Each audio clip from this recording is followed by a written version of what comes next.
আপনারা আমার এই প্রণাম গ্রহণ করে আপনাদের প্রতি পবিত্র আশীর্বাদ আমার শিরে দেবেন। আজকে কাক ফাজিলির পাল্লায় পড়ে গেছি, আমি বুঝতে পারি নাই কি হচ্ছে বাবা।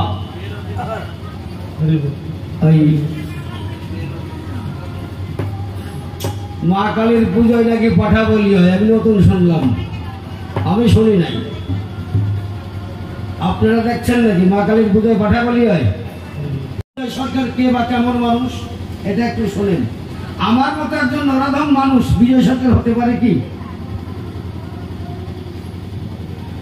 বহু পূর্বের কথাই একটু দিতে হবে বক্তৃতায়। আপনারা বিজ্ঞ শ্রোতায় আমার কথা করবেন শ্রবণ। আপনারা শ্রবণ করুন। নরনারী এই ভারতবর্ষে আছে মালখানগিরি, অনেকেই সেখানে এই জায়গার মানুষ করেছেন পদার্পণ। তাই মালখানগিরিতে যারা গেছেন তারা আমার কথা নেবেন, তারা ভ্রমণ করে দেখেছেন সেই অঞ্চলে, মিথ্যা কথা নয়। আমি এই রসিককে সাথে নিয়ে বিজয় সরকার একদিন সেখানে গান গাইয়া, কয়েকদিন সেখানে গান গাইয়া যখন রওনা হলাম এই বাংলার গায়ে, মনে মনে করেছি মনস্তাপ আর বেশি দিন এইখানে রব না, মনে হয়েছে অনুতাপ, মিথ্যা কথা নয়। আপনারা শোনেন, পুরুষ নারী আমি এবার বাংলায় দিব পারি এই আশা মমচিত্তে নয়। এইটা মনে করি কি বলি আপনাদের ধাবে। তখন আমার লোকজন সবাইকে একত্রিত করে স্টেশনের দিকে হয়েছি রওনা। স্টেশনের দিকে যখন রওনা হয়েছি কি বলবো আপনাদের কাছাকাছি, আমরা কিন্তু বাস ফেল করেছি, বাস আর পেলাম না। বাস যখন না পাই কি বলবো আপনাদের খাই, তাহলে বাড়ি তো যেতে হবে, থাকার কায়দা নাই। যেখান থেকে বিদায় নিয়ে চলে গেছি, হ্যাঁ তোরা কোনো কথা কষ্ট নেই, উত্তর করে থাক।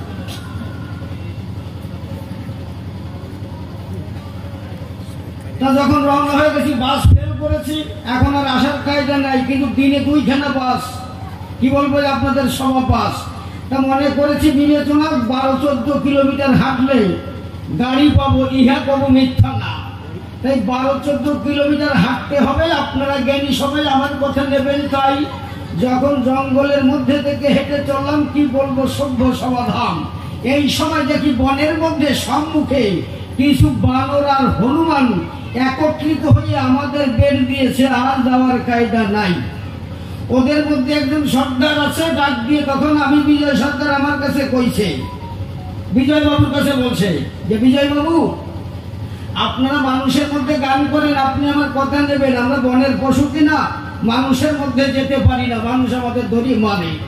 তা আমাদের মনে আছে, ভাবো জীবনে ভরে তো কত রামায়ণ গান গাইয়ে গেলে মানুষ চোখের জলে, আজকে একটু গাও বনস্থলে তোমার ওই মধুর কণ্ঠে আমরা মধুর রাম নাম একটু শ্রবণ করব। এই কথা বলার পরে বিজয় সরকার বুঝতে পেরে দোহাত কিনে ডেকে বলে, তোরা আমার কথা নিবি, যন্ত্রপাতি যেখানে যা আছে সব নিয়ে আয় আমার কাছে, এইখানে বসে আজকে জীবনের মতো একটু ভক্তি চিত্তে রামায়ণ গান গাবি। তখন ওই বনের বানরগণে সুরেন্দ্র জ্ঞানী জনে আমার মোড়া দিস কেন,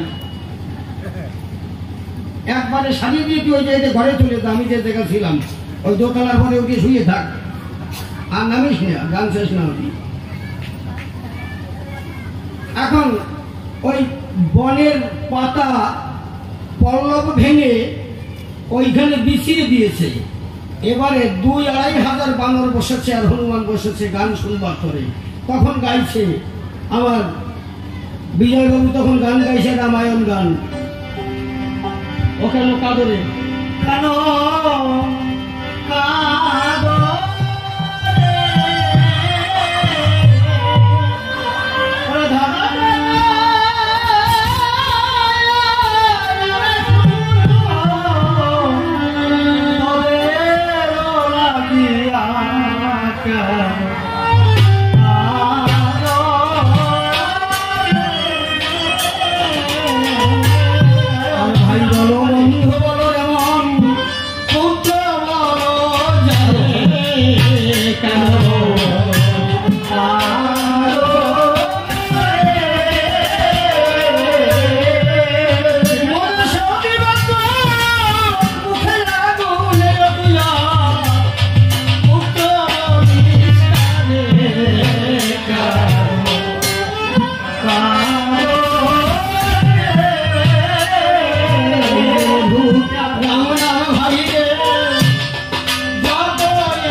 সমন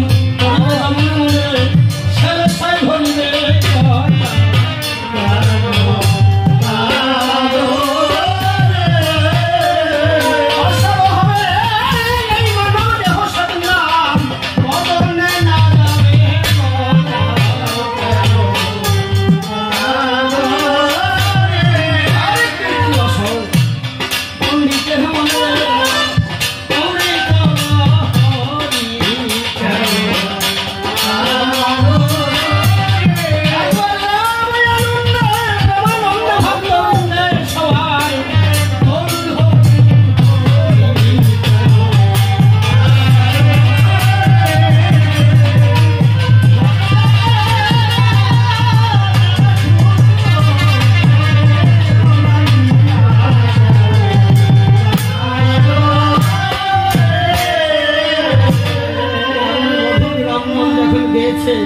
আমার বিজয় সরকার মশাই বনের বানররা দুই হাত দিয়ে চোখের জল মুছে মুছে ফেলছে আর অঝরে কাঁদছে।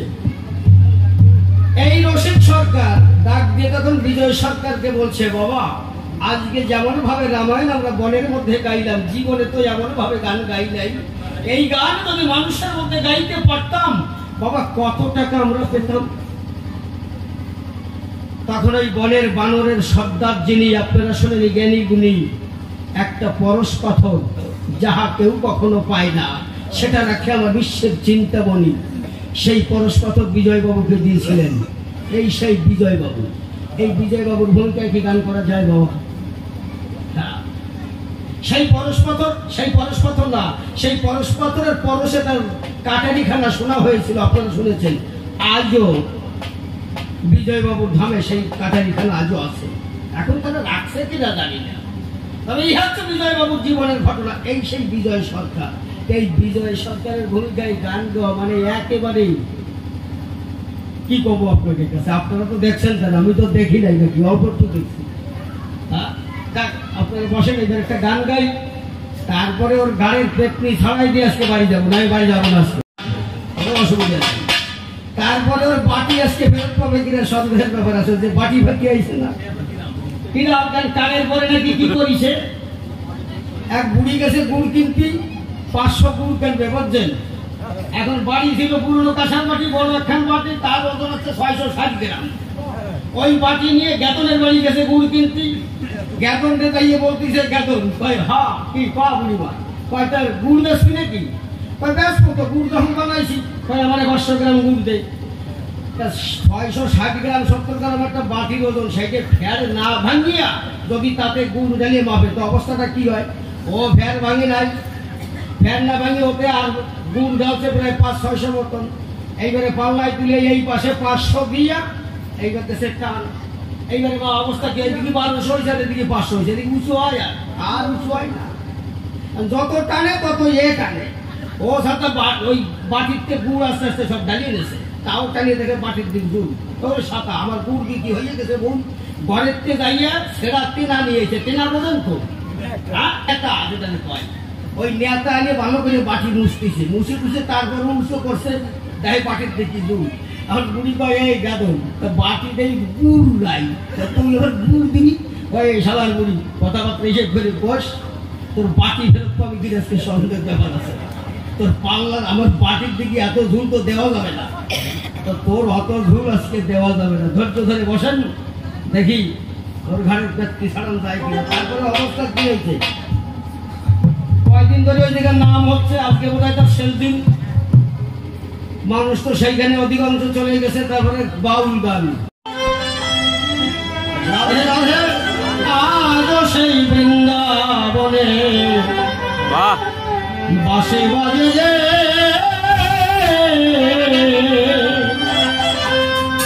আজও সেই বৃন্দাবনে বাঁশি শুনে বলে বনে, বাঁশি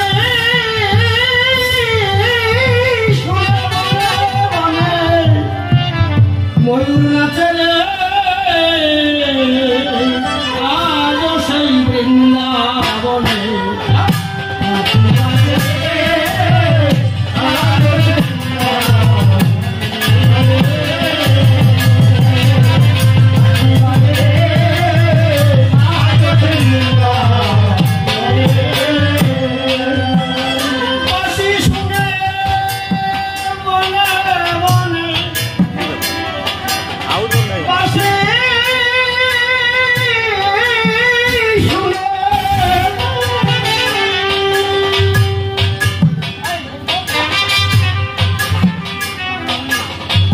বন্ধ হয়ে গেছে।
বাজে আপনারা কি শুনতে পাচ্ছেন নাকি?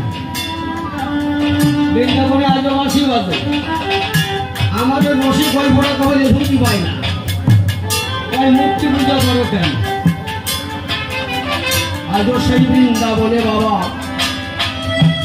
মদন মোহন বাঁশরি বাজায়, সাধনা থাকতে থাকতে শোনে বাবা মিথ্যা কথা নেই।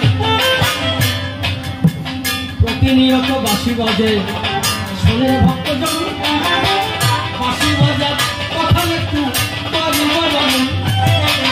এই দেহখানে বৃন্দাবন ধাম, মিথ্যা কথা নয়।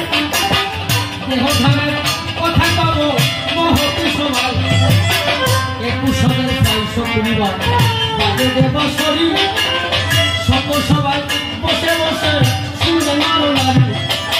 প্রতিনিয়তই 21,400 বাঁশরি বাজার। বৃন্দাবনের প্রথম লাগে আমার সামনে বন্ধ রায়, ভিতরেতে বাঁশরি লইয়া বাঁশিতে দেখান, বাঁশিখানা বাজে ভালো থাকে হৃদয় খান। বাঁশরি বন্ধ হলে দেহ হবে বিকল, এই দেহ চলবে না ভালায় বংশভাতন। দেহের মধ্যে শ্বাস প্রশ্বাস চলে মা বলি সব খাই, শ্বাস প্রশ্বাস চালাই আমার ঈশ্বর নাই। বাঁশরি বাজায় দেহের ভিতরে, বৃন্দাবনে মানে বাঁশি বাজে লাগবে শুনে। মদন মোহনের বাঁশি বেদ ধ্বনি হয়,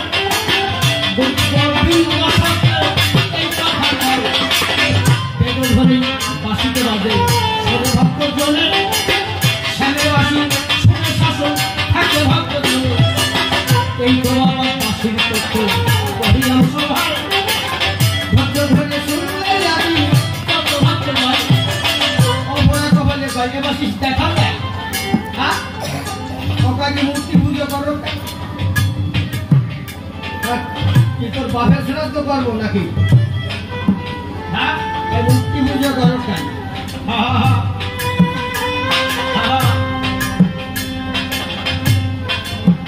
আজও সেই বৃন্দাবনে বাঁশি বাজে রে, আজও সেই বৃন্দাবনে বাঁশি বাজে রে। বাঁশি শুনে মনে মনে বাঁশি ছেড়ে বাঁশি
আপনারা কি করেন? উড়াই কি আজও বৃন্দাবন ধাম গোচরণ ধামে ধুলি উড়ায়। যারা ভক্ত প্রাণ মানুষ তারা দেখিবারে পায়, যারা ভক্ত নয় তারা দেখে না কখন।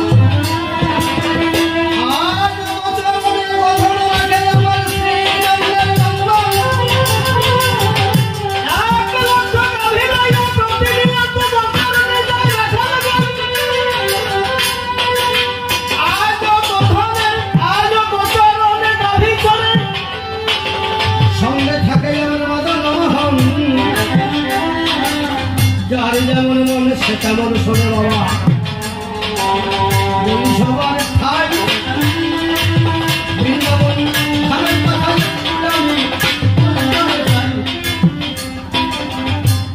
এই শান্তিপুর নবদ্বীপের লোক বৃন্দাবনে গিয়েছিল। তার কথাটা একটু সবাই বলে বলা ভালো। আপনাদের এই শান্তিপুরের লোক সনাতন গোস্বামী, রূপ গোস্বামীর আগে বৃন্দাবনে গিয়েছিল। নামটা রামলাল। মনে মনে চিন্তা করেছেন রামলাল সেই জন, গৃহে আমি আর রব না, যাব বৃন্দাবন। হাত কৃষ্ণ গোবিন্দ বলে হেসে নয়ন বলে, জয় রাধে জয় রাধে বলে বৃন্দাবনে চলে। বৃন্দাবনে যাত্রা করে সেই মহাজন, কলেজের মধ্যে কোথায় ছিল দর্শন। এখন বাবা দিল্লির ট্রেনে অভিষেকের পৌঁছাবে নাই বৃন্দাবনের পথে। আজকে 650-700 বছরের আগের কথা সবাই বলে যায়। তখন ট্রেন ছিল না, পায়ে হেঁটে যায়। তখনকার দিনের লোকের পায়ে হেঁটে যেত। তার রামলাল, তার বয়স কত? 35-36 বছর বয়স। সংসার পরিপূর্ণ রেখে ডাক দিয়ে বলেছে তার মার স্ত্রীকে, ছোট বাজার, মা আমি আর বাড়ি রব না, তোমাদের সবকিছু পরিপূর্ণ করে দিয়েছি, এবার আমি একটু মধুর বৃন্দাবন যাব, তোমরা আমায় বিদায় দাও। মা ডাক দিয়ে বলে, বাবা তুই আমার কথা নিবি, সচ্চরিত্র পবিত্রতা নিয়ে বৃন্দাবনে যাবে। যদি কেহ কৃষ্ণ বলে কারো কাছে মন, গৃহে না থেকে তার কিন্তু যেতে হয় বৃন্দাবন। তাহলে বৃন্দাবন যাবে কারা? ভক্তপ্রাণ মানুষ যারা। তার রামলাল বৃন্দাবনে গেছে। আমা এখন বৃন্দাবনে আপনারা গেছেন কেউ? এখানে বাবাজি গেছেন তো? এখন বৃন্দাবন পরিবেশ মার্জিত না। আজকে আমরা যে রাস্তা দিয়ে এই বাড়িতে এলাম, আমি এখনো ভূমিকায় যাই নাই, আমি অসিত সরকার হয়ে বলছি। তা যে রাস্তা দিয়ে এই বাড়িতে এলাম, এই রাস্তাটা আজ থেকে 600-700 বছর আগে কেমন ছিল একটু কল্পনা করেন না। আমার দীক্ষাগুরু হরসিত গোসাই আপনারা চেনেন? চেনেন হরসিত গোসাইকে? আমার দীক্ষাগুরু হরসিত গোসাই, তিনি একজন মহাজন। তিনি এখানেই ধাম করেছেন। ওনার ধাম ছিল ওনার বাড়ির কাছে বেদবাড়িয়া। উনি বেদবাড়িয়া থেকে এসে উনি বর্তমান ধাম করেছে আপনাদের দেশে গন্ডুয়া। অর্থাৎ আপনারা সোনার মানুষ, তাই আমার মনের মানুষ, আমার প্রাণের মানুষ, সোনার মানুষ শ্রীবৎ হরসিত ঠাকুর মহাশয় আজ আপনাদের এখানে অবস্থান করেছেন শীতলপুর। আমি গিয়েছিলাম দুপুরবেলা, আবার রাত্রে যাওয়ার কথা আছে। তাহলে মানুষগুলো এখানে এসেছে। আচ্ছা, আমার গোসাইয়ের দামে যাওয়ার রাস্তাটা এখন কেমন? খুব ভালো না। তাহলে উনি যখন আইছিল তখন আমি আইছিলাম, তখন এত ভালো ছিল না। তাহলে 600-700 বছর আগের কথা ভাবেন। রামলাল যখন বৃন্দাবনে গেছে, এখন সন্ধ্যা হয়ে গেছে, আর কোনোদিন কিছু দেখা যায় না। কিন্তু তখন বৃন্দাবন ধাম নয়, জঙ্গলে আটা। রামলাল মনে মনে চিন্তা করেছে, তখন করি কি উপায়, জঙ্গলে থাকলে আমারে বাঘে ধরে খায়। এই মনে চিন্তা করেছে রামলাল। হ্যাঁ, বসে বসে ঘরে অদূরে দেখে তখন একেবারে পায় এক পূজা দিয়া তখন চলে যায়। রামলাল তখন পূজারীর কাছে গেল, কৃষ্ণ গোবিন্দ বলে চরণ ধরিয়া, কৃষ্ণ গোবিন্দ বলে চরণ ধরিয়া।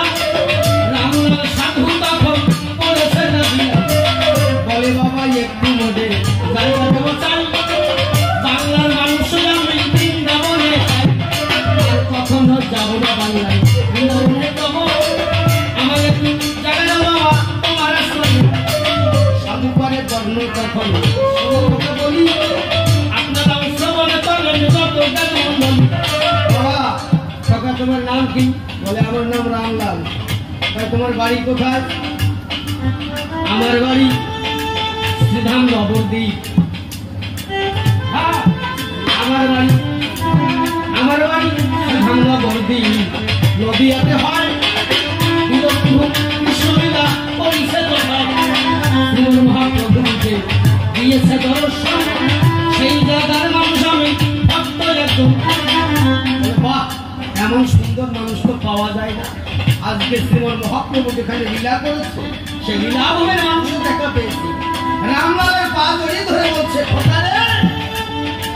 যেখানে আমার প্রভুকে লীলা করে সাথে সাথে মানুষ যতই উত্তম, আজ হতে তুমি আমার কাছে থাকবে। তবে একটা কথা খোকা, এই রাত্র তোমাকে বৃন্দাবনে থাকা যাবে না। বৃন্দাবনে অনেক বাদভাল্লুক আছে, তোমার করি মানাও, তোমার এলাকা দেখে বাড়িতে যাবো, তুমি আমার সঙ্গে চলো। আমার বাড়িতে থাকি, কাল সকাল হতে বৃন্দাবনে মন্দিরে জায়গা পাবো। রামলালকে নিয়ে তখন সাধু বাড়িতে চলে গেল। সুন্দর পরিবেশে তাদের আবার আসছিস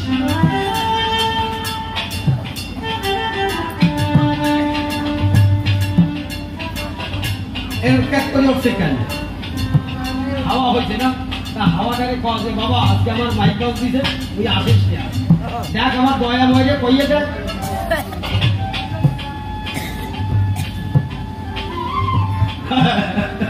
এইগুলো হচ্ছে কি করবো?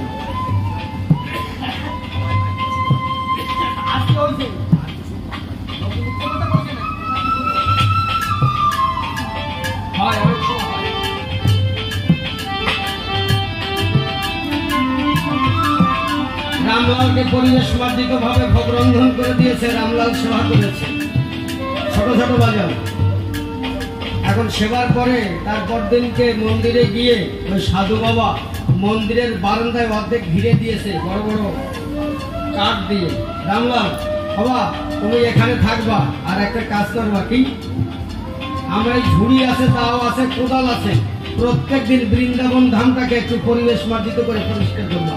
দেখবা একদিন এই বৃন্দাবন ধামে আমার গোবিন্দের লীলা দর্শন করে হাজার হাজার বৈষ্ণব ভক্ত ব্রাহ্মণ ভক্ত বৃন্দাবনে। রামলাল তখন পরদিন ওই বৃন্দাবনে এসে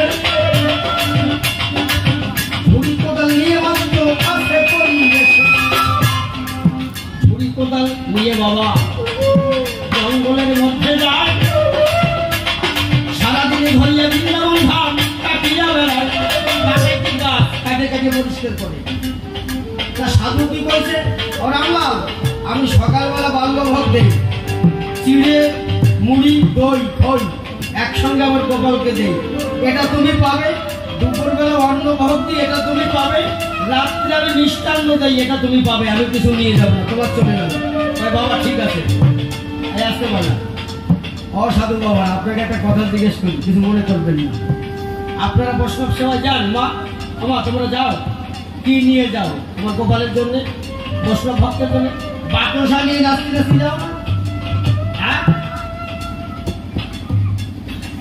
আমার গোপালের জন্য, আমার ভক্তদের জন্য বাতাসা নিয়ে নাচতে নাচতে এগিয়ে যাও।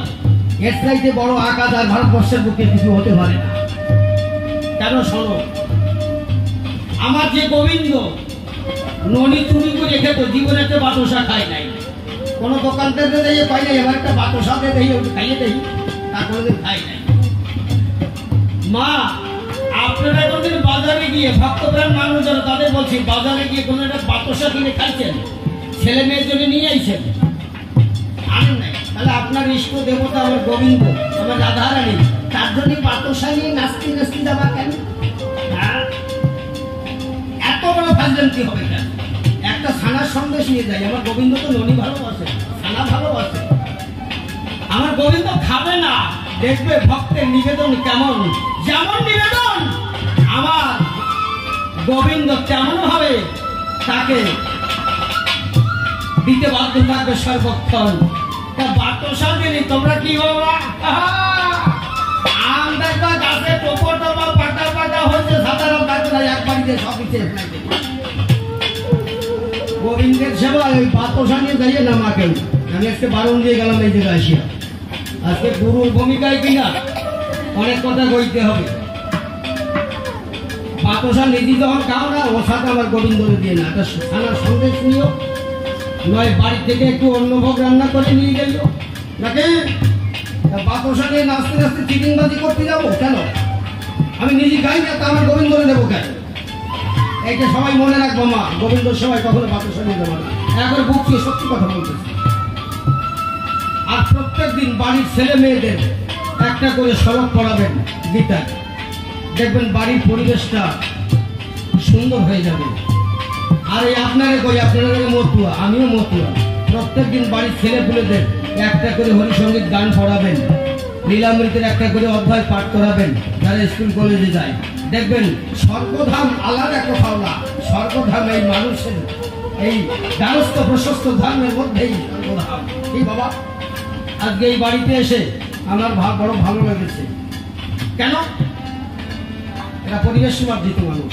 আমি যতটুকু জায়গা ঘুরেছি, এই ঘর থেকে এই পর্যন্ত গিয়েছি, দেখেছি না পরিবেশ মার্জিত মানুষ হতে হবে। তার কারণ হচ্ছে এই জগদীশ গোসাই যিনি আমার গুরুচাঁদের কাছে যেতেন নাকি। আমার গুরুচাঁদের জগদীশ এক মানুষ, আদর্শ ফেলা এরকম। এই জন্য সুখদেব ব্রহ্মচারী, আপনারা শোনেন নরনারী, ওরা যত আমাদের ওখানে অনেক ভক্ত আছে, যত ভক্ত আছে, যত জায়গায় অনুষ্ঠান হয়, সমস্ত জায়গায় আগে তারা হরিচন্দ্রের দল তোলে, মতুয়ার দল তোলে, কীর্তনাদি করে, কীর্তনাদি করে অশ্বিনী ঘোষের গান, তারকের গান গাওয়ার পরে মহোৎসব সমাপ্তির আগে এইবারে তারা নাম গায়। কেমন গায়?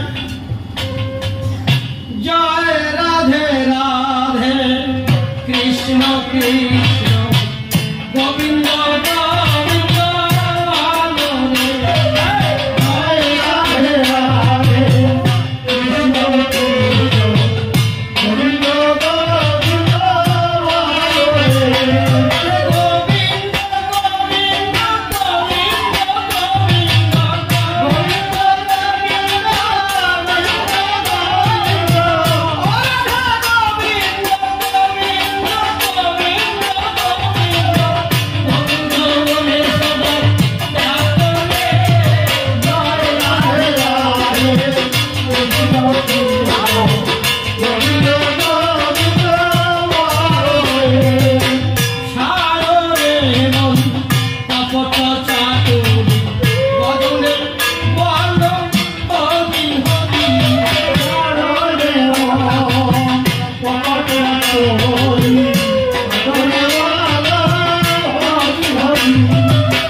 যে নাম নেবে তাকে নামই তৈরি হতে হবে। সে যদি নামই না তৈরি হয়, ওই নাম নিলে তার পাপ যাবে না, আরো পাপে পাপ। তাহলে নামই হতে গেলে কি লাগে? পরে জবাবের মধ্যে কইয়ে যাবো নাকি? ছাড়ো রে মন ভবে আশা, অযপা নামে করো রে নেশা। ছাড়ো রে মন ভবে আশা, অযপা নামে করো রে নেশা। ছাড়ো রে মন ভবে আশা, অযপা নামে করো রে নেশা।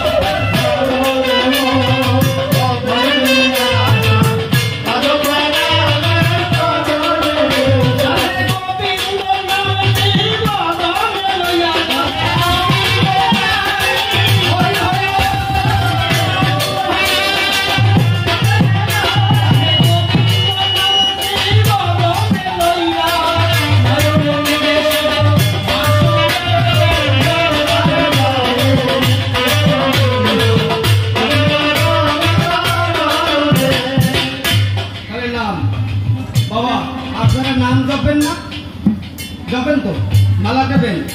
কত মালা টেপেন? সত্যি কথা কবেন আজকে? আমি কিন্তু বৈষ্ণব সাহিত্যের উপরে এমএ, বুঝছেন?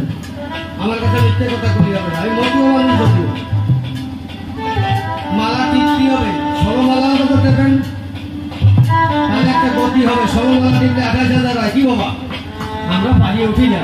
আমি মতুয়া মানুষ, আমিও মালা টিপি, আমিও নাম জপি। যখন আমি নেশা করতে হবে মা। আজকে আমার ভালো লাগছে, আমার কয়েকজন মা তিলক কাটে আমার সামনে বলছে। তিলক না কাটে আমার সামনে বসলে আমার সেদিনকে কপাল ঘুরিয়ে যায়। আমার বৈষ্ণব আসরে গান বেশি। আমি যদিও মতীয় মানুষ, সারা পশ্চিম বাংলার বুকে আমার বৈষ্ণবের গান বেশি গাইতে হয়। আমি বৈষ্ণব আলোচনা বড় আনন্দ পাই। এরা বুঝিয়ে শোনে, আর আমাকে মতীয়রা এরা না বুঝিয়ে শোনে। উনি কবে না সরকার মশাই আমাকে বেশি কথা বলছে। মতুয়ারা কয় কি আমরা বেদ বিধি মানি না। এই যে হারে হারাম দাদা, যে কয় আমরা বেদ বিধি মানি না। মতুয়া হইয়া বেদ বিধি মানবা না। মতুয়া না হইয়া যদি পাও, আগে মতুয়া কারে পায় এই যে বোঝো, তারপরে তো ওই কথা আসছে নাকি? এখন যদি কয় যে আমরা বেদ বিধি মানি না, আপনারা যারা জ্ঞানী জনাই আমার কথা নেবেন। কাল সকালবেলা হলে শনির যত জ্ঞানী চলে ডেকে তার বাড়ির ছেলে তার হাতে একটা বাইক দিয়ে দেবেন। একটা বাইক দিয়ে বলবে তার লাগিয়ে ভোটার আমার কথা নিবি। ওরা তো বেদ বিধি মানিস নাই, আমি করি বর্ণনা। ওই রাস্তায় যাইয়ে বাধার বাদ দিয়ে ডান দিকে গাড়ি চালাইয়ে যাবি। ডান দিকে যখন মোটর সাইকেল চালাইয়ে যাবে, শনির যত জ্ঞানী সবে 10 টাকা লরির গুটো খাইয়ে সিট হয়ে একেবারে সব হয়ে যাবে। বিধি মানে কি? নিয়ম। বেদ মানে কি? আইন। যতটা মানুষ যে আইনের উপরে এই জীবন দ্বারা প্রতিপালিত হয় তাকে বলে বেদ। আর বিধি মানে আইন। এই বিধি মানে যারা না চলে তারা সামাজিক লোক না, তার মৃত্যু অবধারিত। যিনি বিধি না মানে, এই রাস্তার বাঁ দিকে গাড়ি চালায় যাতে হবে না। ও সারা যদি ডান দিক দিয়ে চালায় বাঁচতে 14 টাকা ট্রাকে 15 বার লাঠি বাড়ি উঠে ফেলাবে।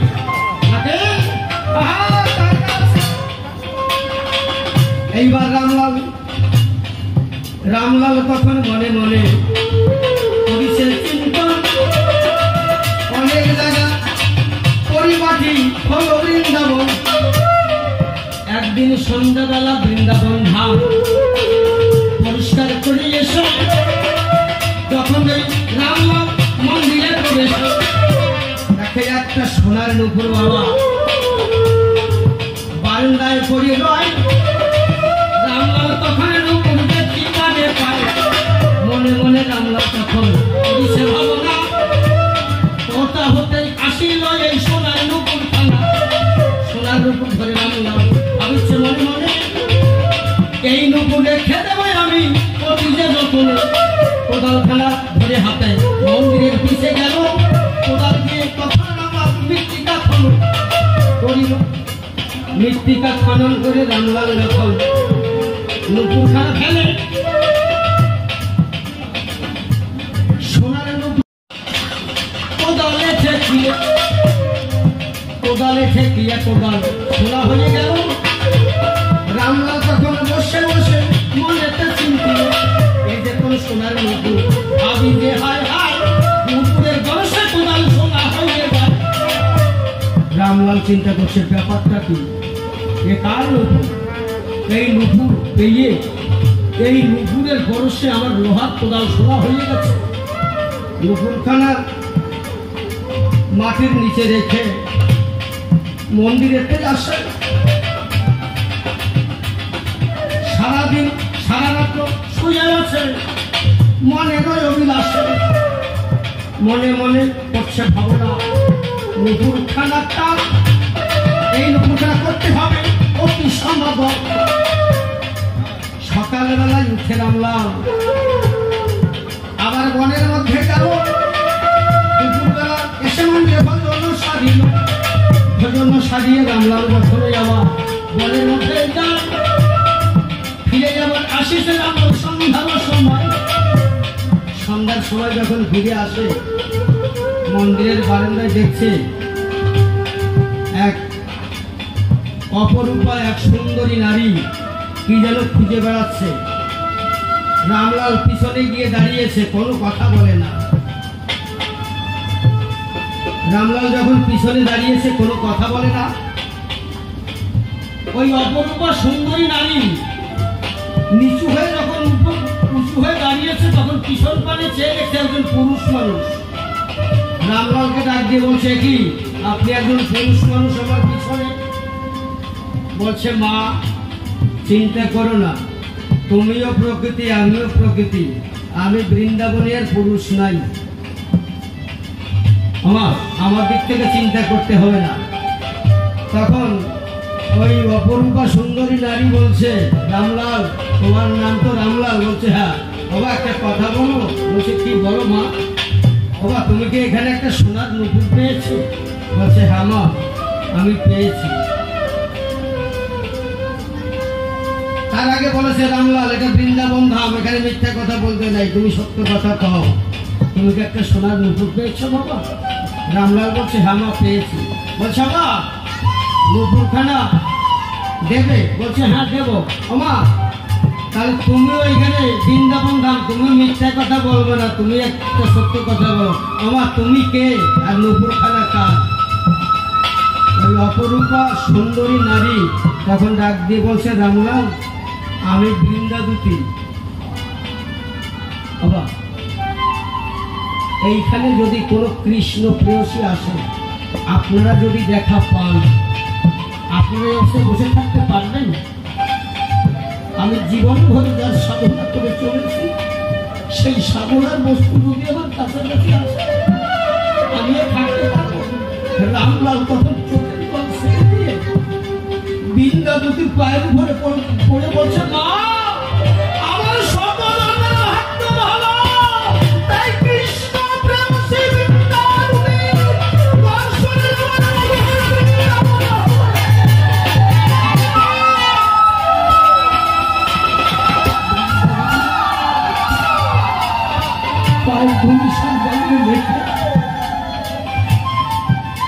রামলাল ডাক দিয়ে বলছে, এইবারে পাও না নুপুরখানা কার? বলছে, নুপুরখানা কারো নয়, কপি শ্রেষ্ঠ চিন্তামণি যিনি রাধা রানী, তার নুপুরখানি। রামলাল নুপুরখানা দাও। রামলাল বলছে, মা এই নুপুরি আমি দেব না, মনে করেছি ভাবনা, যার নুপুর সেনায় আসলে নুপুর তো দেব না। বলছে, বাবা রামলাল তাহলে কালকে রাধিকাকে নিয়ে আসবে, তো দিয়ে। পরের দিন রামলাল এসে যখন মন্দিরের বারান্দায় দাঁড়িয়েছে, আমার গোলক বৃন্দাবন ধামে দ্বাদশ গোপী তখন রামলালের চতুর্পাশে দাঁড়িয়েছে। বৃন্দাবতী হাত বাড়িয়ে দিয়ে বলছে, রামলাল নুপুরখানা দাও। বলছে, বাবা আমার মনে আছে ভাব, যে নুপুর পেয়েছি এই নুপুর আমি নিজে হস্তে রাধিকার চরণে পড়াইয়া দেব। বলছে, না বাবা এটা হয় না, কেন?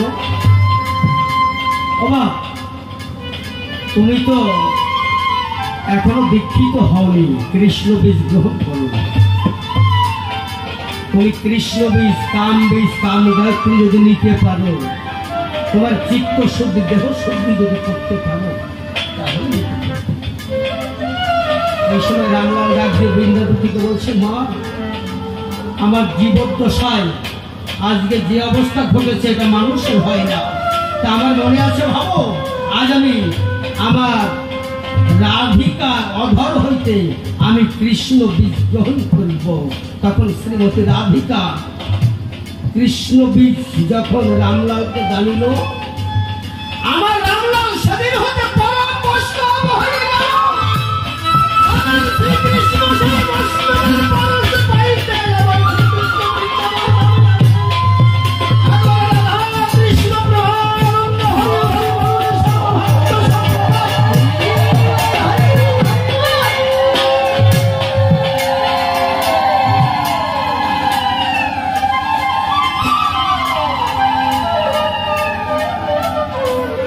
সর্বভক্ত পাগলা ডাক দিয়ে বললেন, আজ সেই বৃন্দাবনে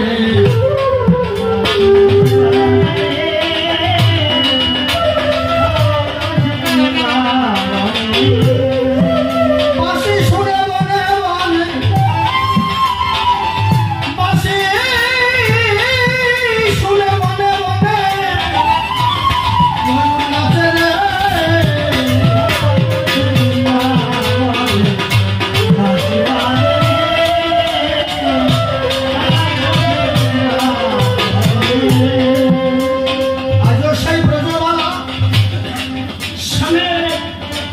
বাঁশি শুনে হয় তলা, আজও সেই ব্রজবালা, আজও সেই ব্রজবালা, শ্যামের বাঁশি শুনে হয় তলা।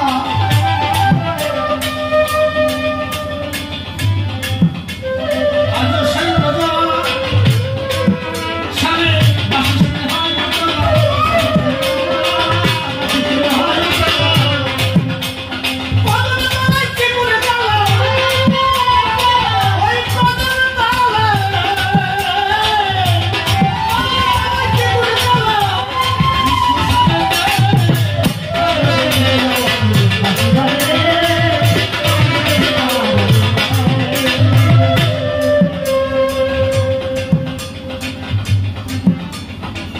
আমার আশা ছিল মনে মনে যাবো মধুর বৃন্দাবনে, আমার আশা ছিল মনে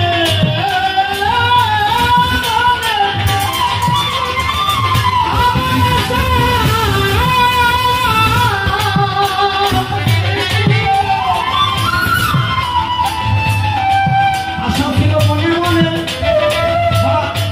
যাবো মধুর বৃন্দাবনে, আশা ছিল মনে মনে যাবো বৃন্দাবনে। ঠাকুর ভগবান রয়ে বাঁধনে, ভগবান রয়ে বাঁধনে, মায়া জানে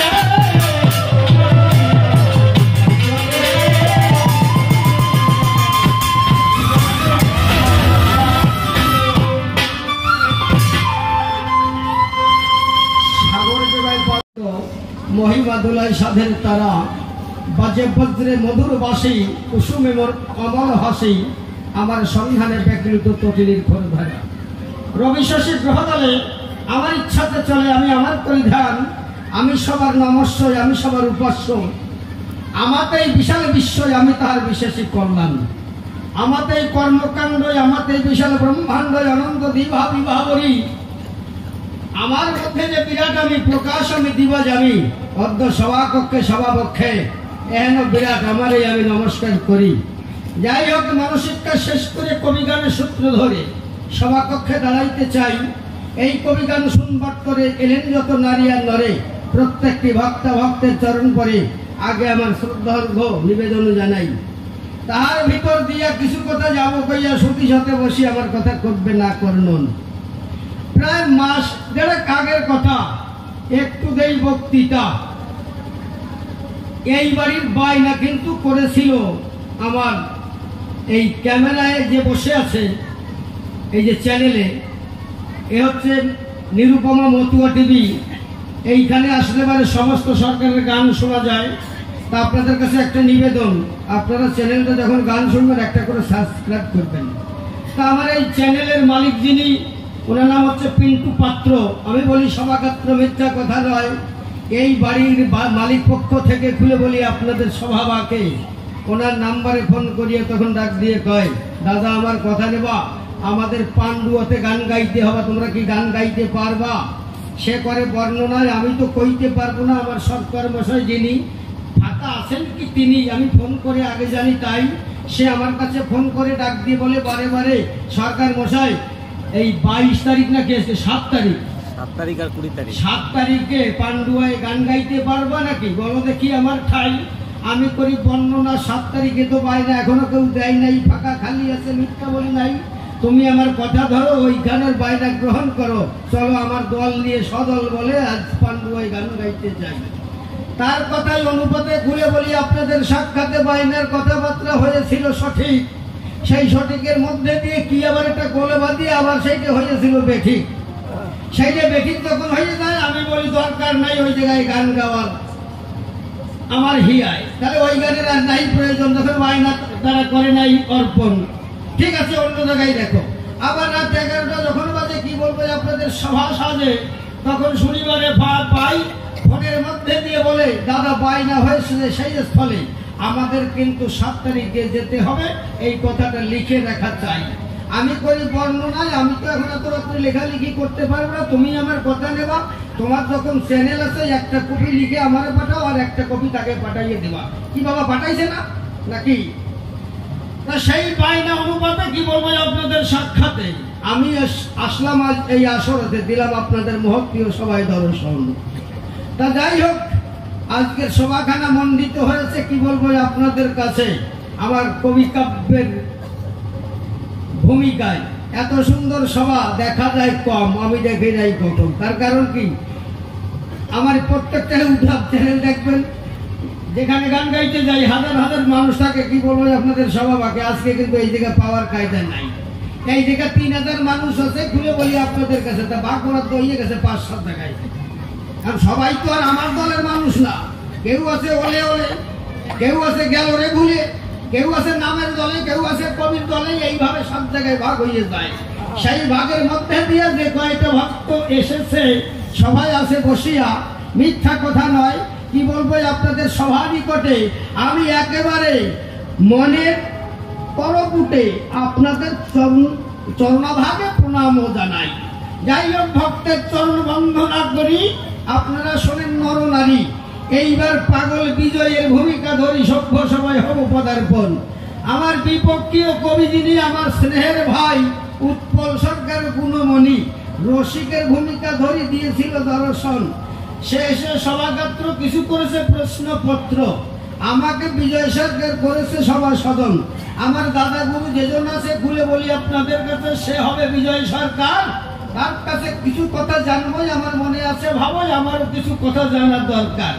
প্রথম প্রশ্ন দিয়ে গেছে, কি বলবো আপনাদের কাছে, কালী মূর্তি কবে নাকি কৃষ্ণ মিশিয়ে গেছে নাকি, তাই কইছে না? তাই কয়ে গেছে তো নাকি?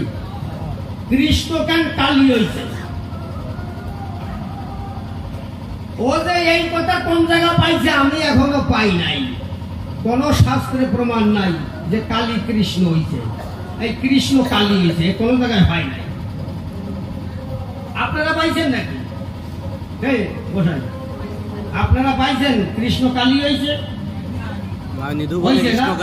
ওই আয়ানের বউ যখন ওই কৃষ্ণের পুজো দিচ্ছিল, আয়ান দেখতে গেছে, তখন ওই কৃষ্ণ কালী হয়ে দাঁড়াইছে নাকি? এই সংযত, ওরা মিথ্যে কথা। কোনদিন অত বড় চিটিংবাজি আমার কৃষ্ণ যিনি, তিনি করতে পারেন না। গুরু গোবিন্দ জ্ঞানামৃত, আমি সবাই বলি সত্য, সেইটা যারা আছে পঠনরত আর ভক্তমাল গ্রন্থ ঋগ্বেদ যদি কেউ পড়ে থাকেন, আপনারা দেখবেন কালী কৃষ্ণ অভেদ আত্মা। কালী আর কৃষ্ণ, দুর্গা শ্রী দুর্গার কৃষ্ণ একজন, আলাদা না।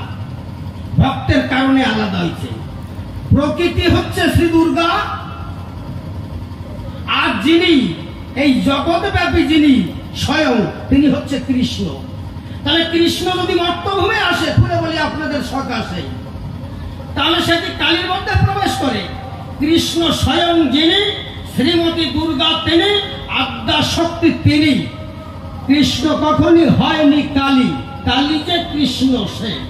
এখন ভক্ত বিপাকে পড়বে, কি বলবো, সভায় এবে এইটা কৃষ্ণ বুঝতে পেরে খুলে বলি, তোর ধারে আমার আয়ানকে কালী রূপ দেখাইছে, মন্দিরে রূপ দেখাইছে। উনি কালী হয়েছে নাকি? এই ফাজিল কোন জায়গা? উনি তো কালী সব সময়, নতুন করে কালী হবে কোন সময়? উনি তো কালী না। তাহলে আমার কৃষ্ণ দেখাতে পারে, সে দেখাইছে, কালী হয়েছে। তোরে কেনা কইছে কালী? তোরে আজকে শাড়ি ভরাইয়া হিজড়ে বানাইয়া বাড়ি নিয়ে যাবো, কি একটা বউ বানায় বাড়ি নিয়ে যাবো, দাদু কি বউ হয়ে যাবি নাকি? নাকি হ্যাঁ? প্রথম প্রশ্ন দিয়ে গেছে যে আমার কৃষ্ণ কেন কালীর মধ্যে গেছে, কৃষ্ণ কেন কালী হয়েছে? তাহলে কৃষ্ণকে ঈশ্বর পরম কৃষ্ণ সচ্চিদানন্দ বিগ্রহ অনাদি আদি গোবিন্দ সর্ব কারণে কারণম, সর্ব ঘটে সর্বপটে, আকাশ বাতাস সর্বদম খলিদম ব্রহ্ম। ইহা যদি সত্য হয়, তাহলে আমার কালীর মধ্যে কৃষ্ণ আছে, আপনাদের মধ্যে আমার কৃষ্ণ আছে। তাহলে কালীর মধ্যে বিলীন হয়ে যে কোন সময়? আমি তো দেখি নাই, তুই পালি কোন জায়গায়? যাই হোক, আমি করি বর্ণনা, কৃষ্ণ শক্তি যাহা, আমার কালী শক্তি তাহা, ইহা আলাদা না। আমার শ্রীমতী দুর্গা যিনি, আমার কৃষ্ণ শক্তি তিনি। এই জন্যে আমার কৃষ্ণের মুখানিসৃত বাণী যে গীতা খানি। আচ্ছা বাবা, গীতার স্বয়ং সম্পূর্ণ নাম কি সন্দেহ আপনারা নাকি বলতে পারেন? আমার তাও গীতা পড়ছো কোনদিন? পড়ো না কেন? গীতার পুরো নাম হচ্ছে আদ্যা শক্তি স্বরূপিণী শ্রীমদ ভাগবত গীতা। তাহলে কৃষ্ণ শক্তি স্বরূপ শ্রীমদ ভাগবত গীতা, এটা লেখে নাই। কি লিখেছে? আদ্যা শক্তি স্বরূপিণী শ্রীমদ ভাগবত গীতা। এর বিশেষ কারণ আছে। অর্থাৎ আদ্যা শক্তি স্বরূপিণী যাহা, আমার প্রাণ গোবিন্দ তাহা, আলাদা কিছু নয়। মানুষ কয় অর্ধাঙ্গিনী, অর্ধাঙ্গিনী কয় কেন বোঝে মানুষ? হ্যাঁ, স্বামীর অর্ধেক হইতে অর্ধাঙ্গিনীর জন্ম। আমি যদিও না দেই, এ সৃষ্টির প্রারম্ভে জন্ম হয়েছে, মিথ্যা কবু নয়। এই জন্য স্ত্রীকে অর্ধাঙ্গিনী কয়। এর বিশাল তত্ত্ব আছে, কত তত্ত্বের মধ্যে আমি যাব না। গুরু ঘরের কথা কিনা আমার রাধারানীর আছে মানা, গুরু ঘরের কথা সব জায়গায় কোয়া যায় না। যাই হোক, আমার কৃষ্ণ ভক্তার মন রাখতে, ভক্তকে বাঁচাতে, সে কালী মূর্তি ধরতে পারে, তাই ধরেছে। আয়ানকে দেখাবার করে, আলাদা কিছু নয়। তাই যে তুই করেছিস আলোচনা, আপনারা শুনেছেন জ্ঞানী জনা, আমার কৃষ্ণ নাকি কালী হয়ে যায়, একেবারে গা মিথ্যে কথা, কোনোদিন হয় নাই। তারপরে পরে আরেকটা প্রশ্ন দিয়ে গেছে আপনাদের ঘরে, আপনারা নারী ধরে করেছেন শ্রবণ, এরা মূর্তি পূজা করে, খড়কুটো যে পেনা বটিয়া এক পিন্ডি বানাইয়ে মাটি নেপে নাকি পুজো করে। এই খড়কুটো কোনো জায়গায় পড়ে থাকলে কেউ পুজো করে নাকি?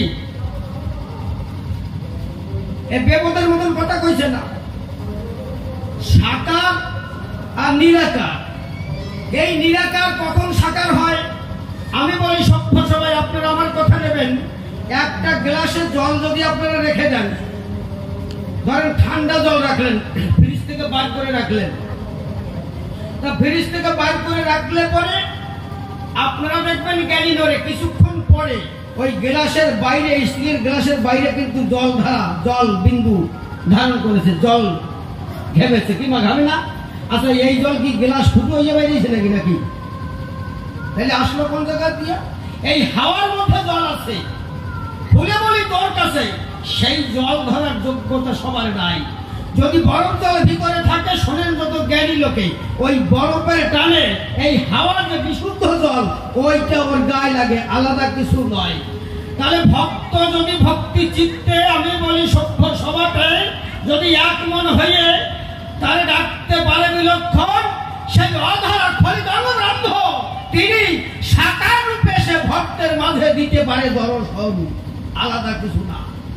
তাহলে পৃথিবীর প্রয়োজনে নিরাকার বস্তু সাকারে পরিণত হতে পারে। আচ্ছা, এই নিরাকার বস্তুটা কি? নিরাকার বস্তু কি? নিরাকার কোনো সত্তা নাই। নিরাকার আছে, আছে নিরাকার কিছু নাই, আকার আছে। সেই আকার আমার এই চর্ম চোখে দেখার কায়দা নাই। আমরা প্রত্যেক দিন কত হাজার হাজার কীট আমাদের এই শ্বাস প্রশ্বাস যে ভিতরে যাচ্ছে, বাইরে হচ্ছে, আমরা দেখতে পারি। বড় যন্ত্রের সাহায্যে দেখা যায়। আমরা নাকের গর্তগুলো বড় বড় দেখা যাবে, এরকম বড় বড়। ছোট ছোট ছোট মলিকুল যেগুলো যাবে সেগুলো বড় পাহাড়ের মতো দেখা যাবে। এগুলো তো আর এই চোখে দেখা যায় না। তাহলে নিরাকার বস্তু সাকার, নিরাকার বলে কোনো কথা নাই। আকার আছে, আকার শূন্য নয়, আকার আছে, কিন্তু আমার এই চোখে দেখতে পারি না। কিন্তু ওই যে সাকার হয় কখন? সাকার হবে ভক্তের ডাকে। ওই নিরাকার বস্তু সাকার হতে পারে, ইহা মিথ্যা নয় কখন। যেমন আমার হীরামন পাগল ছিল, আপনারা শোনেন জ্ঞানী জন। হীরামনকে যখন তাড়াইয়ে দিল, মিথ্যা কথা নয়। তা হীরামন মায়ের জন্য কান্না কাটি করে যখন যাচ্ছে মন্দিরের বাইরে, যখন যাচ্ছে ফিরে দূরে, এই সময় মাকে ডাক দিয়ে বলে, মা আমি তোর কাছে আইছিলাম, কিন্তু আমার দেখতে দিল না তোরে। মা আমার বড় ক্ষুধা লেগেছে, মা তুই আমার কথা নিবি, আমার একটু দুগ্ধ পান করাবি। এই কথা বলিয়ে কি বলবো, আপনাদের সভাস্থলে যখন হীরামন মন্দিরে গিয়ে দিয়েছে দর্শন, মন্দিরের মধ্যে যখনই গেল, আমার কাত্যায়নী কালিকা হীরামনকে কোলে নিয়ে তার মৃত্তিকা পুতলিকার ওই স্তন দুগ্ধ তার মুখের মধ্যে দিয়ে তাকে পান করালো। তাহলে কেমন হতে হবে? হীরামনের মতো ভক্ত হতে হবে, আমার রামকৃষ্ণের মতো ভক্ত হতে হবে। এটা কি নিরাকার নাকি সাকার? স্বামী বিবেকানন্দ যখন এই সনাতন ধর্মের বক্তৃতা দিয়েছিল, আপনারা শোনেন জ্ঞানী তো। তাহলে বিবেকানন্দকে মারার জন্য তারা পরিকল্পনা করে ওই কাঁচের গ্লাসে শরবতের ভিতরে বিষ মিশাইয়েছিল। মিশাই নাই? বিষ মিশালে পরে রামকৃষ্ণ পরমহংসদেব ওই জলের মধ্যে বসে স্বামী বিবেকানন্দকে বলেছিল, বিবেক তুই এই শরবত কিন্তু খাবি না। আচ্ছা, কোথায় সেই আমেরিকা আর কোথায় আমার এই বাংলা? তাহলে এত দূরের মধ্যে থেকে খুলে বলি সবাবাকে, আমার রামকৃষ্ণ গিয়ে যদি বরফের মধ্যে ঢুকতে পারে, আপনারা শোনেন জ্ঞানী নন? তাহলে ভক্ত প্রমাণ থাকলে পরে শোনেন যত জ্ঞানী ধরে, কেন সাকার বস্তুতে হবে না নিরাকার? তাহলে ভক্তের ডাকে আমি বলি তোকে নিরাকার বস্তু সাকার হতে পারে, মিথ্যা নয় কখন? আমার এই ছোট্ট ছোট্ট জবাব শুনে যদি তোর আনন্দ হয় প্রাণে, আমার কথা নিবি, আরো কিছু কথা দিয়ে যাবি বক্তৃতা পরের আসরে আসবি। যাক, দুইটা প্রশ্নের সমাধান হলো। তারপরে আর একটা কথা কইল, কি কয় ওরা পাঠা বলি দেয়, মদ খায়, কালী পুজোয় নাকি মদ লাগে। কি বাবা আপনাকে লাগছে নাকি? হ্যাঁ, আপনাকে লাগছে নাকি? কি কর না কেন বাবা? আপনি তো বাড়ির মালিক, আপনি আনছেন নাকি মদ? আমি অসিত সরকারের বলছি, আনেন নাই তো? হ্যাঁ, মদ লাগে। মা কালী পুজোয় মদ না দিলে পুজো হয় না, আমার মা পূজা নেয় না। মা কালী পুজোয় মদ লাগে, সে কোন মদ কব বাবা? নাকি একটু কই নাকি গোসাইটা কবে না, শালা কিছু তো আনে না, কয় নাই কিছু কইয়ে যাই, কয়জনে বসবে কয়জনে বসবে না আমি করতে পারি না। মদ লাগে মা, কোন মদ? আমাদের এই যে দেহ ঘরখানা দেখেছেন মা, এই দেহ ঘরখানা বেশ কতগুলো নারী দ্বারা এই দেহ ঘরখানা গঠন আছে। কতগুলো নারী বাবা? 3.5 কোটি, তাই তো? তাহলে 3.5 কোটি নারী এই দেহখান গঠন করা আছে। খুলে বলি আপনাদের কাছে, সেই নারীর মধ্যে হচ্ছে 72,000 প্রধান আছে। এই 72,000-এর মধ্যে 700 প্রধান। এই 700 নারীর মধ্যে গুনিয়ে গুনিয়ে মোটে 124 নারী প্রধান। এই 124 নারীকে জানিয়ে মুছে বাদ দিয়ে মোটে 32 নারী রাখছে, 32 নারী প্রধান। এই 32 নারী থেকে ধুয়ে মুছে বাদ দিয়ে খালি রাখছে 3টা, একটা ইরা, একটা পিঙ্গলা, একটা সুষম্মা। এই সুষম্মা ব্রহ্মের সঙ্গে যোগ, সহস্রার সঙ্গে যোগ। এই সুষম্মা নারী, এই সুষম্মার মধ্যে আর একটা নারী আছে, সেটাকে বৈষ্ণব সাহিত্য বলে চিত্রা নারী, কেহ বলে কুহু নারী। ওই কুহুনারির ভিতর দিয়া হরি প্রেম ধন দিবারাত্র এই দেহের মধ্যে বিবলিত হয়। ওই হরি প্রেম ধন যদি বিবলিত না হয় এই দেহ অচল হয়ে যাবে। একটা লাবণ্যামৃত, একটা তারুণ্যামৃত, একটা কারুণামৃত, এই হচ্ছে সুরারস। এই সুর আমার মা কালিকাকে দিতে হয়। এই সুরারস যদি না দেয় তা কালী পুজো হয় না। কালী পূজা কারে কয়? যে কালীর যে বাইরে পূজা দেয় ইহা আসল পূজা না।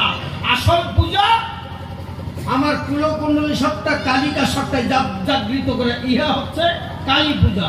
তাহলে এই রস যদি কোন সাধক সাধিকা সাধনার ঘরে বসে যদি আলাদা বাউল গাইয়া এক বিন্দু পান করতে পারে, এই নরলোকে সাপ করে দেবলোকে মানে এই সুরা পান করতে হয় আমার মায়ের মন্দিরে বসে।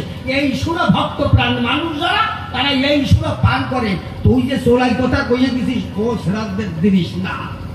এই বৈষ্ণব যারা আজকে কালী পুজো করছে এরা এই সুরা পান করেছে, যার জন্য একে জগতে সবাই ভালোবাসবে। এই সুরা পান করলে পরে তাহলে জগতে সবাই ভালোবাসতে পারে। আর এই সুরা যারা পান না করে নবডাঙ্গা ফুটুস 2 দিন পরে মরে ফুটে সামলাই দিয়ে দেওয়া খারাপ বেশি নাকি নাকি। এই হচ্ছে কালী পুজো। ওখানে কালী পুজো করে কেন করে তুই বুঝিস না কালী পুজো কেন করে? তাহলে এই যে মত খাইয়ে বর্তমান তোর মতন মানুষ যারা পুজো দেয় এ পূজা আমার কালী পূজা নয়। এটা হচ্ছে রজগুণের পূজা, তামসিক পূজা। এটা সাত্বিক পূজা নয়। সাত্বিক পূজা দিতে হলে শোনেন যত জ্ঞানী বলে। তারপরে আরেকটা কথা কইয়ে গেছে কি কয় আমার মা কালী তিনি শিবের বউ, শিবরি নাকি বাউ বাউকে পাড়াইয়ে চিৎ করে ঠেসে ধরছেন। এই কথা শোনা যায়? আপনারা কি করেন? এ শোনা যায়? আপনারা শুনলেন কি করে? আমার মা কালী শিবরি কোনোদিন পাড়ায় নাই, এ জীবনে পাড়ায় নাই, আর কোনোদিন পাট তলায় রাখবেও না। তবে শিব নিজে থাকে কেন? শিব ভালোবাসে আমার মাকে, এই জন্য তার পায়ের তলায় থাকে। কোন জায়গায় থাকে সেটা শোন। তুই যে তত্ত্ব জানিস না শিব কোথায় থাকে? এই দেহ ভাণ্ডের শিব আছে কোথায়? লিঙ্গমূলে। শোনেন যত জ্ঞানী দলে, মিথ্যা নয় কখন। তা লিঙ্গমূলের উপরে কি আছে? কাম কুণ্ডলী সত্তা কুলকুণ্ডলী নিজারে কয়। তাহলে সেটা কি? মাতৃশক্তি। তাহলে মাতৃশক্তির উপরে আমার শিব থাকে, তার নিচে। এই হচ্ছে শিব আর কালী তত্ত্ব। তা কালীর নিচে তো শিব থাকে। শিব সংহারকর্তা, এই বিশ্বভূমি জানা শিব সংহারকর্তা। এইটা হচ্ছে মর্তলোক। এই লোকে যে আসে সে বলে সে আর বাঁচে না, এই মর্তলোক। তাহলে মর্তলোককে ঢেকে রেখেছে কে? প্রকৃতি। প্রকৃতি কি? এই বিশ্বব্যাপী কাল প্রকৃতি যেটা, এটা হচ্ছে কালী। আর এই মর্তভূমি এইটা হচ্ছে শিব। এই শিবের উপরে কালী দণ্ডায়মান, পাড়াইয়ে ধরে নাই, থাকার জায়গা নাই। তাই শিব এই শক্তিকে বক্ষ করে দিয়েছে স্থান। ও হারাম দাদা কয় কি? কয় মা পাড়াইয়ে ধরছে। কালী তত্ত্ব শিব তত্ত্ব বুঝতে গেলে এই মাথায় বোঝা যাবে না। বৈষ্ণবরা কালী পুজোর প্রসাদ খায় না, আবার সেই বৈষ্ণবরা কালী পুজো করে। এর মানে বুঝিস? বৈষ্ণবরা কালী পুজোর প্রসাদ খায় না। কোন কালী পূজা?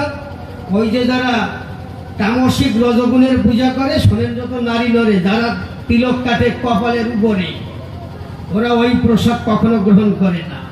কিন্তু বৈষ্ণবরা আগে কালী পুজো করে। এরা যদি কালী পুজো না করে, ঘরে ঘরে রসের ক্রিয়া যদি না করে, এই যারা কালী পূজা করে চরাচরে, তাহলে বৈষ্ণব সে হতে পারে না। রসের ক্রিয়া কি? কবে নাকি বাবা? হ্যাঁ, আপনি শুনতে চান? রসের ক্রিয়া তো সবাই বোঝে না। এই বাবা সকল কইয়ে দেয় একটু নাকি? আচ্ছা বাবা, একটা ছোট কথা না করলেই হবে না। ওই আপনাকে কারো কারো ঘরের ফল ভাইয়ে বান্ধরে রাখি হয়েছে, আর কেউ কেউ ডক্টর হেড হয়েছে, কেউ কেউ মন্ত্রী হয়েছে, কেউ কেউ মিনিস্টার হয়েছে, কেউ কেউ ব্যারিস্টার হয়েছে, কেউ পুলিশ অফিসার হয়েছে, আর কারো সব কাগজ পুড়িয়ে বেড়ায়। এর কারণটা কি? এই হচ্ছে রসের ক্রিয়া। এই ক্রিয়া না জানলে পরে এই জাতীয় হবে। এই জন্য গুরু ধরে দীক্ষা নিয়ে আগে গুরু আশ্রমে যে শিক্ষা গ্রহণ করতে হবে, তাহলে একটা মানুষ চরিত্রবান হবে। তার ঘরের পুত্র সন্তান কন্যা সন্তান সুপরিবেশ মার্জিত মানুষের মতো মানুষ হবে। আর যে সালারা দীক্ষা গ্রহণ করে নাই, ওর একটাও মান হতে পারে না। এক পরিষ্কার সত্যি কথা কইয়ে গেল বকিয়া দিয়ে। দীক্ষা নিলে কি হয়? গুরু তারে কি শিখায়? পণ্ডিত রমণের কাছে গেলে পরে ভালো সন্তান জন্মগ্রহণ করতে পারে। গুরু এই সন্ধান দিতে পারে শিষ্যের। শিষ্য যদি গুরুর কাছে শিক্ষা গ্রহণ করে, গ্রহণটা কেমন? এই যে আমরা অনেকে বর্ণনা করি, আপনারা শোনেন নরনারী, কোন বিজ্ঞ মানুষ তারে হাত দেখালি কয় গিয়ে সারা ভালো যাবে না, এই চন্দ্র ডাউন কয় না, চন্দ্র ডাউন হচ্ছে চন্দ্র ডাউন হয়। আচ্ছা চন্দ্র কোথায়? 24.5 চন্দ্রে দেহখানা গঠিত। 24.5 চন্দ্র কোথায়? এই হাতে পায়ের নখ, এই হচ্ছে 20 চন্দ্র। 2 বাহু 2 চন্দ্র, 2 স্তন যুগলে 2 চন্দ্র 4 চন্দ্র। এই দ্বিদলের নিচে আছে অর্ধচন্দ্র 24.5 চন্দ্র। এই 24.5 চন্দ্রের একটা কমে নাকি?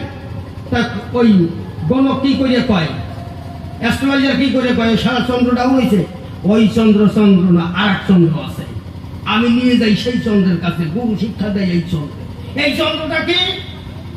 মানুষের এই দেহভারে এক চন্দ্র আছে, খুলে বলি আপনাদের কাছে, রক্তের সঙ্গে সমস্ত সময় ভাসমান থাকে। 35 দিনের মধ্যে 35 দিন পরে এক বিন্দু সত্তা তৈরি হয়, সেটা রক্তের সঙ্গে সংমিশ্রণ হয়ে থাকে। সেই রক্তের মধ্যে যে বীজটা থাকে, যে ব্রহ্ম সত্তা থাকে, তার ভিতরে চন্দ্র বাস করে। এই হচ্ছে এক চন্দ্র। তাহলে আমাদের 25.5 চন্দ্র এই দেহের ভিতরে। এই 24.5 চন্দ্রের খবর জানে। 14 প দেহ করি 15 প করো সাত, তার উপরে আমার রাসেশ্বরী করে রাসবিহার। 1 প কতটুকু?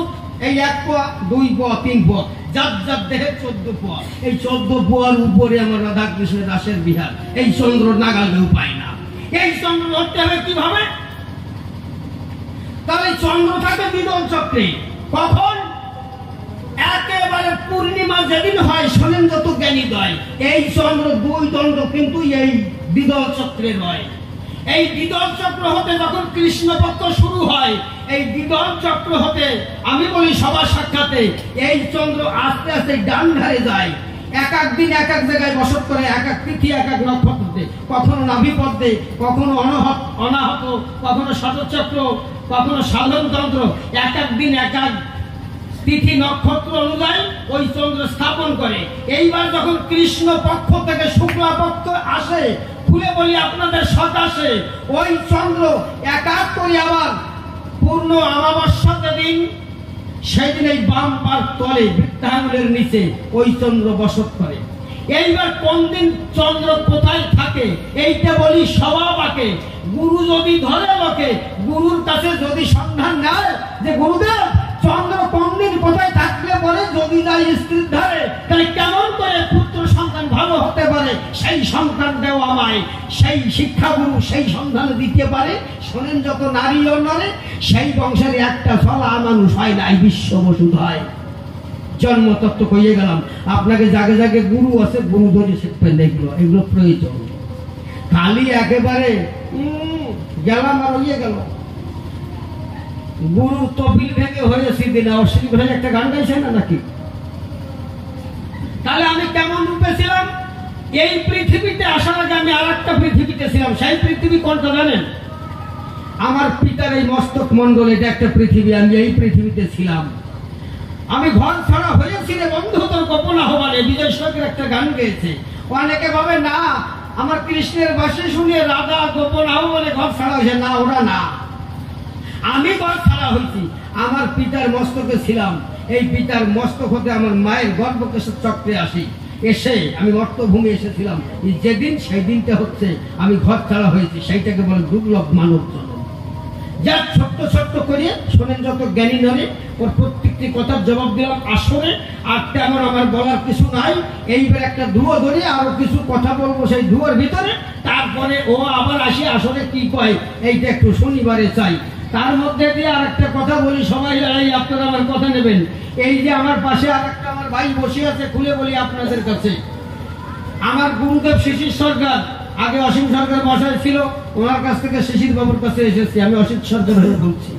তা শিশির সরকার মহাশয়, ওনার কাছে ওনার একটা ছাত্র আছে, সেইটা ওনার কাছে থাকে। তা সেদিনকে বাবা আমারে কইছে কি, শিশির সরকার, যে তোমাকে কারো জায়গা হবে না আমার কাছে। তা আমি রাগ হইয়া আর ওনার ফোন টোনও করি না। যখন ওনার কাছে জায়গা হবে না, ওনার ভিটের পরে না যাইয়ে বালিয়ে যাবো না। যদি আমার ডাকার সাধনা থাকে, ওনারই দেখবো আমার বাড়িতে রেখে। ওনার বাড়ি যাবো কেন আমি? অত দায় থাকি নাই। উনি যখন কইছে আমার বাড়ি জায়গা হবে না, একে ইউটিউব চ্যানেলে দেবো, রাষ্ট্রীয় যাইছি। তাই এই 2-3 দিনে নিয়ে আমি সাথে বেড়াই, একে নিয়ে আমি গান গাই।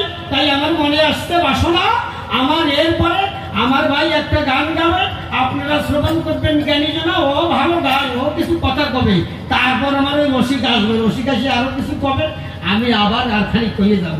তারপরে আমার এক গোসাই বাবা দিন, তিনি কইছে সরকার গোসাই হয় কি? আমি কইছি কি? কয় আমাকে ওই গানটা একটু শোনাবা। আমি কোনটা? কয় ওই যে করো শ্রী গুরু কান্ডারি হরি নামের তরি, হরি বলে তরি খোলো রয়েবা। আমি বলছি তুমি তো বৈষ্ণব মানুষ, তোমার মতকে গান শুনবা কেন? ভাই বেটা তুমি বোঝো নাকি আমরা ফটিক ঘোষের দলের লোক, আমরা ওই গান আগে শুনি। দেখতেন কত ভালো কথা কইছে। এত আপনারা মতো ওরা বোঝেন না, আমিও বুঝি না, বাড়ি বাড়ি বাদাইয়ে দেন। হ্যাঁ, মতকে বীজ মন্ত্র কি জানেন? জানেন না তো নাকি? জানেন? এই মতকে বীজ মন্ত্র, এই কৃষ্ণ ভক্তের বীজ মন্ত্র যদি এরা জানতো, খালি বাড়ি বাড়ি বাঁধে না, জানে না, খালি খালি মতো হয়েছে সব একদম। কৃষ্ণ ভক্তের বীজ মন্ত্র হচ্ছে ওম ক্লিং কৃষ্ণায় নমঃ, এইটা হচ্ছে কৃষ্ণ ভক্তের বীজ মন্ত্র। আর মতকে বীজ মন্ত্র কি কয়? অল্প পাবো নাকি? আমার তারকের ঘরের বীজ মন্ত্র ওম ক্লিং রাধা বল্লভায় নমঃ। এই আলাদা আছে নাকি কোনো জায়গা? আমার তারক গোসাই অক্ষয় চক্রবর্তীকে কাম বীজ কাম গায়ত্রী দিয়েছিল, তাই না? এই গোসাই লীলামৃত সেটার দিক করে রাখবেন। হ্যাঁ, আর মতেরা কি আমাকে দীক্ষা টিক্ষা নাই, ওগুলো ফোটা কপালিয়া। মতকে দীক্ষা নেই কেনা কইছে? তত্ত্ব নিগম না জানিলে কি হয়? গুরু সাহেব বলে রক্ষা নাই তার কোনো কালে কাম ধরনের বলে। তত্ত্ব তো জানতেই হবে, মতকে আগে জানতে হবে। এই বৈষ্ণবের ক্লাস ফার্স্ট ডিভিশনে পাস করতে পারলি সেইটা মতুয়া হয়। আর নয় সব বারাসে মাল।